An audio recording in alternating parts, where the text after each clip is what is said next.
Hello दोस्तों, जय श्री कृष्णा। कैसे हैं आप सब। आज इस वीडियो में हम आपके साथ शेयर करने वाले हैं तुलसी विवाह की संपूर्ण पूजन सामग्री। तुलसी विवाह में जो भी पूजन सामग्री लगती है, इस वीडियो में हमने आपके साथ सारी पूजन सामग्री शेयर की है। इस बार 2024 में तुलसी विवाह 12 नवंबर का है। तो तुलसी विवाह हर साल कार्तिक माह की देवउठनी एकादशी वाले दिन किया जाता है। बहुत सारे लोग द्वादशी वाले दिन करते हैं, मतलब देवउठनी एकादशी के अगले दिन करते हैं। जो लोग इन दोनों दिन में से किसी दिन नहीं कर पाते, वो कार्तिक की पूर्णिमा तक कभी भी कर सकते हैं। मतलब देवउठनी एकादशी से कार्तिक की पूर्णिमा 5 दिन में कभी भी तुलसी विवाह कर सकते हैं। तुलसी विवाह, तुलसी श्रृंगार कुछ भी कर सकते हैं।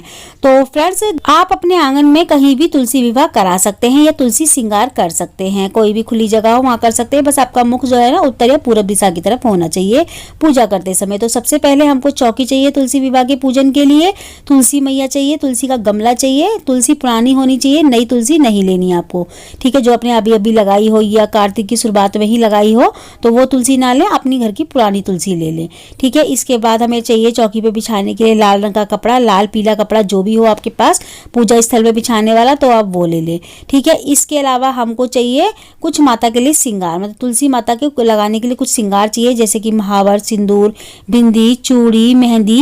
कम से कम इतनी चीजें तो होनी चाहिए। साथ में आप चाहे तो कांसे के बिछुए, चांदी के बिछुए भी रख सकते हैं, अगर आप विधिवत पूजा करा रहे हैं तो, ठीक है। तो ये पूजा हम खुद से घर में ही कर रहे हैं तो हमें कम सामग्री चाहिए होगी, लेकिन अगर आप पंडित से यही पूजा कराएंगे तो पंडित जी बहुत सारी और सामग्री मंगाएंगे आपसे, ठीक है। तो यहाँ पे देखिए हमें चाहिए कलश स्थापना के लिए, तो कि कलश जरूर चाहिए होता है हमें तुलसी विवाह के लिए। अगर आप नारियल की स्थापना नहीं कर रहे तो कम से कम कलश की स्थापना तो हमें जरूर करनी ही चाहिए। तो हम दीप कलश की स्थापना कर सकते हैं। उसके लिए चाहिए हमें कलश के ऊपर रखने के लिए थोड़े से तिल चाहिए। साथ में हमको चाहिए विष्णु भगवान की प्रतिमा चाहिए, एक गणेश जी की प्रतिमा चाहिए, क्योंकि कोई भी पूजा जब होती है तो उसमें हम गणेश जी को जरूर रखते हैं। तो फ्रेंड्स, इसमें चावल का इस्तेमाल नहीं होता, तो हमें ना देवउठनी एकादशी वाले दिन तिल का ही इस्तेमाल करना है। तिल जो भी आप पूजा में कभी लें, तिलक के लिए या चढ़ाने के लिए या कथा सुनने के लिए, कलश पे रखने के लिए हमें जो है ना तिल ही चाहिए। साथ में हमें फूल माला चाहिए, फूल चाहिए कुछ चढ़ा तुलसी मैया पे चढ़ाने के लिए हमें एक चुन्नी चाहिए, अलग से नई चुन्नी ले लें आप। और साथ में हमको कुछ दक्षिणा चाहिए, बाद में उनकी गोद भरी जाती है तो उसके लिए दक्षिणा भी ले लें कुछ। इसके साथ ही हमें चाहिए और भी सामग्री, जैसे कि फल चाहिए। तो फल में आप कुछ भी ले लें, 5 फल भी ले सकते हैं चढ़ाने के लिए, या कोई भी फल जो आपके पास हो वो आप चढ़ा दें भोग में।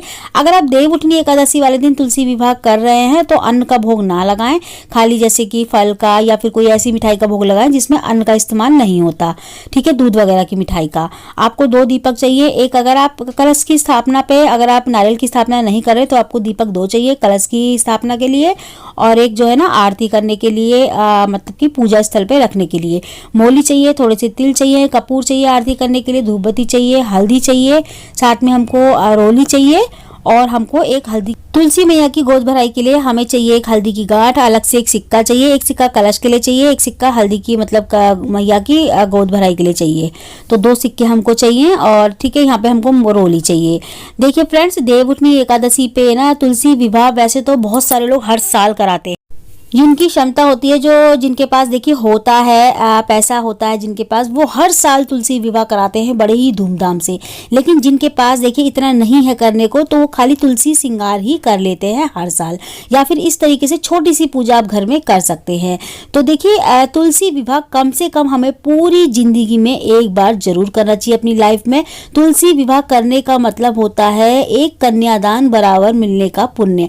मतलब जैसे हमने कोई कन्यादान कर लिया हो, कन्या का विवाह करा दिया हो और उसका दान कर दिया हो, उतना पुण्य हमें मिलता है। चाहे आप तुलसी विवाह में अपनी तुलसी को दान कर रहे हो या ना कर रहे हो, मतलब लाइफ में एक बार कम से कम तुलसी का दान भी हमें जरूर करना चाहिए। अगर हम विवाह कर रहे हैं तो एक बार तो कम से कम तुलसी विवाह में जरूर कराना चाहिए। साथ में हमें तुलसी मैया को चढ़ाने के लिए एक चुन्नी या फिर आप साड़ी ले लें, हल्की सी, कोई भी, जरूरी नहीं है आप बहुत महंगी साड़ी ना, हल्की सी ले। साड़ी नहीं है तो कोई बात नहीं, जरूरी नहीं है कि आपको साड़ी लेनी ही हो। आप मैया के लिए एक चुन्नी जरूर रखें, छोटी, जैसे मैंने आपको पहले दिखाई थी ना, वो जरूर रखें अगर साड़ी आप पे नहीं हो पा रही। इसके अलावा देखिए हमें गेरू चाहिए लीपने के लिए, चौक लीपने के लिए, क्योंकि चौक लीपते हैं मैया को बिठाने के लिए। वहाँ पे जहाँ हम विवाह कराते हैं वहाँ चौक लीप के ही कराते हैं। साथ में हमको जल चाहिए, और देखिए हमने मिठाई ले ली है। हमने कोई भी मिठाई ऐसी नहीं ली जो अन्न से बनी हुई है, ये दूध से बनी हुई है।